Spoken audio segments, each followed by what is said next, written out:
Becoming an Airbnb host has become extremely popular right now. A lot of people are inquiring, should I do this? Is this something that I'm interested in? What are the pros and cons that I need to know about going into this business? I've seen a huge uptick in people watching my channel here who are wondering, how do I rent out my basement? How do I get somebody in that extra room that I have? How do I get somebody to live in the garage, right? These are all things that people are inquiring about, and people want to know, what are the pros? What are the cons? The thing about this is you can make an extreme amount of money by being an Airbnb or even a Vrbo host. I'm using that term kind of loosely because it basically just means short-term rental. Of course, Airbnb is kind of the leader in that space, so that's the term I'm going to use here in the video. But it's become extremely popular because you can make a ton of money by doing this, and it's a great way to supplement your individual income. I know some individuals right now who are renting houses right on the beach or in a ski resort, and they're making $10,000, $12,000, $15,000 per month renting out these places. Now, these are high-end places, they're big homes,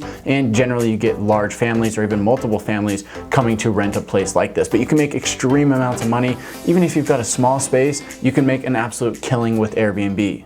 At least that was before the Rona hit us, and things have changed drastically since then. We've seen a lot of changes in the short-term rental space. Of course, people are not traveling as often as they were, and so a lot of these places are sitting empty, or they've been converted into these long-term rentals. So you might be considering, well, should I start one right now? Should I try and rent out that extra space that I've got to make a little extra money? Maybe that's something you need to consider doing to make ends meet, or maybe you're just looking to add some additional income to supplement what you've already got. So I'm gonna tell you a little bit about my story, some of the pros and cons that I had when I was doing Airbnb full-time, and what type of income I was getting on the basement when I was renting it, and also what you can kind of expect as well. So I've made a couple of other videos here on the channel describing what it's like to rent out my basement in my home, what the pros and cons were of that, how much money we were bringing in. But to basically summarize all of that for you, at our peak, we were bringing in about $2,000 a month from the basement in our house. This was only after doing it for a couple of months, guys. I mean, we started in December, and by February, we're already bringing in that $2,000 a month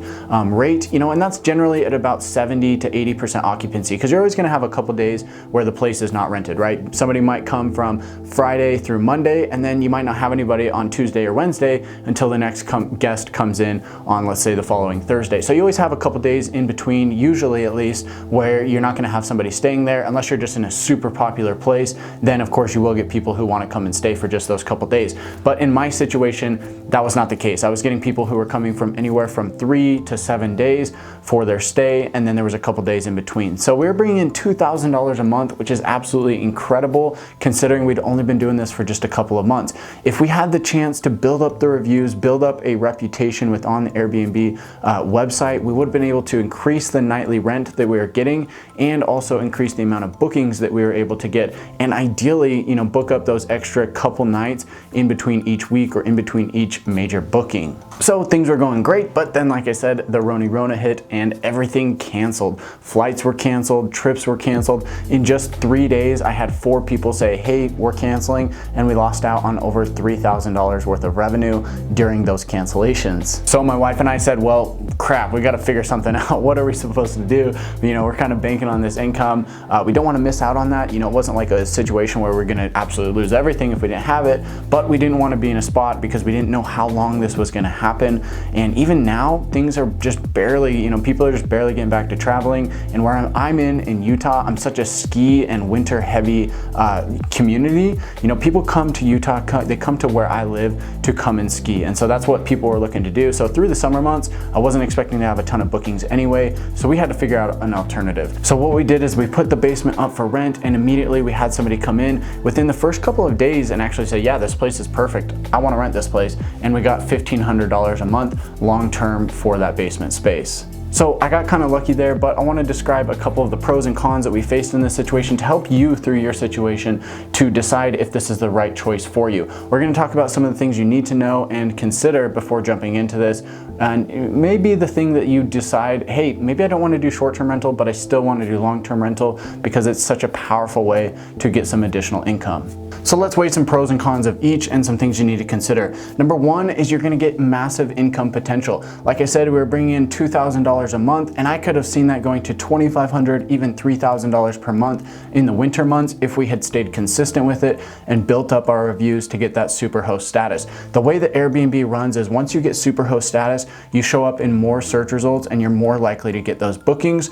And also you've built a reputation. I don't know about you guys, but when I go and stay in an Airbnb, I'm looking for the place that has the best reviews and the highest amount of reviews. Those are the things that I look for, because if I'm gonna go spend money on a trip, I don't wanna be staying in a place that's gonna be crappy or it's gonna be a bad experience, right? Because that's just gonna ruin the whole trip. So looking for something that has a lot of reviews and of course as close to a 5-star review as possible is absolutely crucial. So you've got huge income potential. Right now we're getting $1,500 a month for our basement, and yes, we could be getting more on the basement if we were doing short-term rental, but there's just a lot of variables there that you can't control, especially in today's world.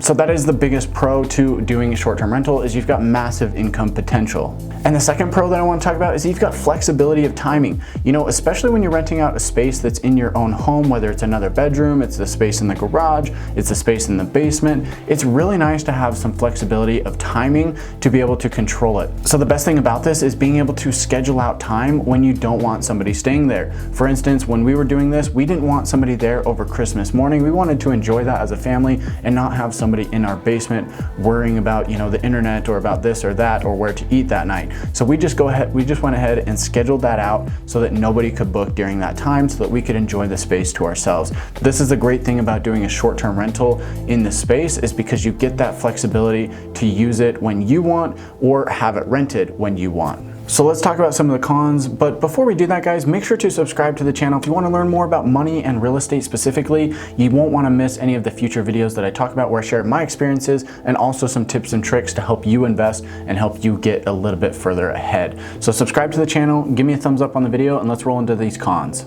So the first con that comes to mind is running an Airbnb is a lot of work. There's a lot that goes into it. You've got to get the place furnished, you've got to communicate with people, you've got to get everything set up for pictures and the listing, and then you've got to communicate and, you know, coordinate with those bookings that people are submitting. So they're going to submit the booking request, they're going to have some questions. Hey, how far is it from the airport? How far is it from this place? And you have to kind of communicate with those people. So there's always a little bit of setup right up front with these individuals to just get them into the place. So it's kind of like having, you know, almost a part-time job in a sense, because there's a lot of work that goes into getting it set up and then also running it each day to day. The second thing that comes to mind is that you lose a lot of the consistency of having a long-term tenant. Like I mentioned, on our basement, we're getting $1,500 a month, but when you have a short-term rental, yes, you can get bigger income. You can get $2,000, $2,500 per month, but it might not be that way every single month, right? For me specifically, like I mentioned, in the summer months, I expect it to be slower, so I might only get $1,000 a month, maybe $1,200, maybe $1,400. So I don't get that full $1,500 every single month. So you're still doing a lot of the work, but with maybe only half of the return. We were in a situation where we were getting up to 3 new bookings in one single day, and then all of a sudden we didn't get anything for a week, and we're like, great, is this going to continue? Is it not going to continue? So just something to consider, especially if you're doing this on a property that you don't own. You know, I know that's a really popular strategy, is to basically rent a house and then re-rent it out on a short-term rental basis. That's something just to consider. Make sure you have enough reserves so that you don't get burned in a situation where your bookings may go down. So will I be going back to Airbnb? Probably not. You know, the consistency that we get from having a long-term tenant is just so powerful that it's almost not worth it to go back to doing short-term rental for just a couple extra $100 per month, especially with all the travel restrictions and everything going on that way. It just doesn't quite make sense to make that jump, get the place refurnished, go through all of that work to set it up again, just earn a couple $100 a month. You may be in a different situation, so these are just some things that you want to consider. I hope this was helpful for you guys. If you did like this video, give me a thumbs up, subscribe to the channel, and I'll catch you in the next one.